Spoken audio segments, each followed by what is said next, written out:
আচ্ছা শোনো, মেয়ে এখানে কিছুক্ষণ বসো, আমি আসছি। কোথায় যাবে? একটু সামনে যাব। আচ্ছা ঠিক আছে, যেখানে যাও একটু ফার্স্ট করে আসবে, ঠিক আছে? আচ্ছা ঠিক আছে।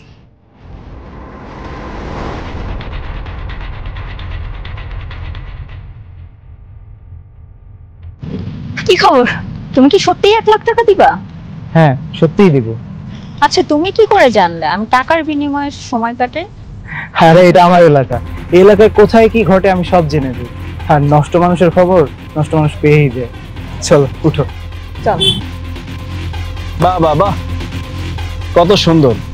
তুমি এখানে আসছো কেন? তোমাকে না বললাম ওইখানে বসতে? হ্যাঁ, আমি এখানে কেন সেটা পরে, আগে বলো তুমি এখানে কি করছো আর কই যাচ্ছিলে তুমি? এই ছেলেকে? উনি এখানে কেন আসছেন সেটা আমি বলছি। উনি এখানে এসেছেন কারণ উনি আমার সাথে যাবেন, আর আপনার যদি যেতে হয় তাহলে আপনার পরে সিরিয়াল দিতে হবে, প্রথম সিরিয়ালটা আমার। ও আচ্ছা, তার মানে কি আপনি 1 লাখ দিয়েছেন, আমি কি 2 লাখ দিব? তাহলে সিরিয়ালটা একটু আগাবে নাকি? রাজ, তুমি এগুলো কি বলছো?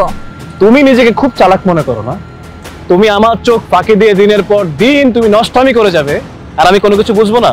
এতটা বোকা আমি না, আমি আগে থেকে সবকিছু বুঝতে পেরেছিলাম, আর যে কারণে আজকে সব প্ল্যান আমি করেছি। এক্সকিউজ মি, আচ্ছা ভাই, আপনার পেমেন্টটা না, এই নিন আপনার পেমেন্ট।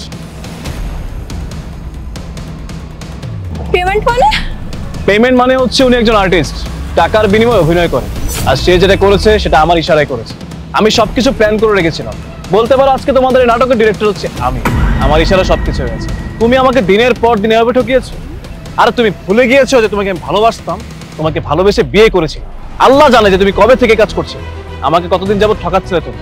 আমার সন্দেহ আগে হয়েছে, আমি প্রায় সময় দেখতাম তুমি রাতের বেলা বাসা থাকতে না, তুমি বাইরে থাকতে, আর আমাকে কি বলতে, ফ্রেন্ডের বাসায় ছিল। তোমার এত ফ্রেন্ড যে কোনো ফ্রেন্ডকে আমি চিনি না, কখনো কারোর সাথে আমাকে ইন্ট্রোডিউস করাই দাও না, কারণ তোমার কোনো ফ্রেন্ডই নেই। হয়তো কোনো সময় বারে, নয়তো ক্লাবে, নয়তো কোনো সুগার ডেটের সাথে তোমার রাত কেটেছে, আর সকালবেলা এতগুলো করে টাকা নিয়ে আসতে। আমার কাছ থেকে তুমি অনেক কিছু লুকিয়েছো, অনেক কিছু লুকিয়ে তুমি দিনের পর দিন আমাকে ঠকিয়েছো, আমার ভালোবাসাকে তুমি তুচ্ছ করেছো। আমি তোমার থেকে এমনটা আশা করিনি। আসলে কি জানো, তোমাদের মতো মেয়েরা যারা সংসার করতে পারো, ওরা পারে কি জানো, মানুষের জীবন নিয়ে খেলতে, যেমনটা তুমি আমার জীবন নিয়ে খেলছো। আই এম সরি রাজ, আমার ভুল হয়ে গিয়েছে, আমাকে ক্ষমা করে দাও। আমি এরপরে কখনো এরকম কোনো কাজ করব না।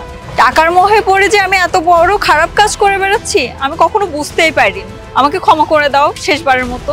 তুমি কষ্ট পাও এরকম কাজ কখনোই আমি করব না। এইবারের মতো আমাকে মাফ করে দাও। I am sorry Raj, please ক্ষমা করে দাও আমাকে। এই excuse me, what is the meaning of sorry? তুমি জানো সরির মিনিং কি? যেটা জানো না সেই শব্দটাকে তুমি তুচ্ছ করতে পারো। তোমার মতো মেয়ের মুখে সরি মানায় না। দিনের পর দিন একটা মানুষকে তুমি ঠকি, একটা বার চিন্তা করো নি তোমাকে আমি ভালোবাসি, তোমার জন্য আমি কাজ করছি, তোমার জন্য আমি কষ্ট করছি, আর তুমি সেই মানুষটা আমাকে দিনের পর দিন ঠকিয়ে গিয়েছো। তোমার সাথে সংসার দূরে থাক, তোমার সাথে কথা বলতে এখন আমার ঘৃণা হচ্ছে। আজকের পর থেকে তোমার এই মুখটা আমি আর কখনো দেখতে চাই না। তোমার এই ফেসটা নিয়ে তুমি কখনো আমার সামনে আসবে না। যদি সামনে পড়ে যাও কখনো, একদম মেরে ফেলবো তুমি। রাজ শোনো,